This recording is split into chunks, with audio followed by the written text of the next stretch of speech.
Përshëndetje shenja e dashit, kjo është panorama javore. Kjo javë për ju hapet si një ecje në një shteg të gjatë e të ngushtë, ku drita është përpara, por rruga nuk është plotësisht e qartë. Me kartën rruga ose zgjedhja, ju vendoseni në një moment ku nuk mund të qëndroni më në mes. Ju e keni ndjerë prej kohësh që diçka duhet të ndryshojë, por keni hezituar, ndoshta nga frika e pasojave, ndoshta nga lodhja. Tani kjo rrugë nuk është më thjesht një mundësi, është një thirrje. Teksa ecni përpara, përballeni me energjinë e gjykatës ose çështjes ligjore. Është si një derë ku duhet të ndaleni dhe të përballeni me të vërtetën. Nuk ka më vend për justifikime, as për shmangje. Diçka duhet parë drejt në sy, një situatë, një marrëdhënie, një vendim i shtyrë. Këtu ju kërkohet të jeni të drejtë, por mbi të gjitha të jeni të ndershëm me veten tuaj. Çfarë e dini thellë brenda jush që është e vërtet, por nuk e keni pranuar plotësisht. Dhe pikërisht kur kjo përballje arrin kulmin, ndodh një kthes e papritur. Pasuria e papritur është një energji që hyn si një dritë që nuk e kishit imagjinuar. Është si një ndjesi e tipit nuk e prisja këtë, por ja ku është. Dhe kjo mund të vijë në forma të ndryshme, mund të vijë për disa si një mundësi, për disa si një lajm, për disa si një hapje që ju tregon se Zoti nuk ju ka harruar. Por kjo nuk është diçka që bie nga qielli pa arsye, është një përgjigje ndaj diçkaje që keni kaluar, sepse pas saj qëndron karta punë e rëndë ose mundim, dhe kjo kartë tregon rrënjën e gjithçkaje, lodhjen tuaj, përpjekjen tuaj, ndoshta edhe ndjenjën që keni dhënë shumë dhe keni marrë pak ose as pak.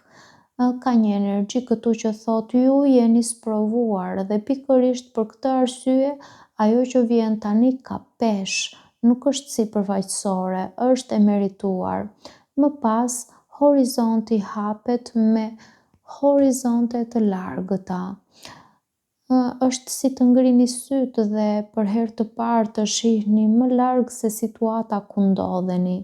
Një ide, një mundësi, një drejtim i ri fillon të marrë formë, mund të ndjeni një tërheqje drejt diçkaje ndryshe, një largim fizik ose një largim nga mënyra e vjetër e të jetuarit. Kjo kartë nuk ju kërkon të qëndroni, ju thërret të zgjeroheni. Por përpara se të bëni hapin, shfaqet personi zyrtar.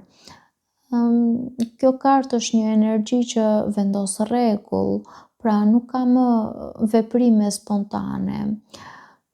Këtu kërkohet strukturë, kërkohet përgjegjësi, ndoshta edhe një lloj disipline që nuk ju vjen natyrshëm. Mund të jetë një person konkret që ka ndikim mbi situatën tuaj, ose një moment ku duhet të veproni me maturi dhe seriozitet. Kjo është prova, pra, a mund ta mbani balancën mes impulsit dhe kontrollit? Dhe pastaj gjithçka përqendrohet tek mashkulli kryesor. Kjo figurë nuk është rastësore. Mashkulli kryesor mund të jeni ju nëse jeni meshkuj, ose dikush në jetën tuaj, pra një mashkull kryesor i rëndësishëm, sepse ky është pika ku lidhen të gjitha fijet.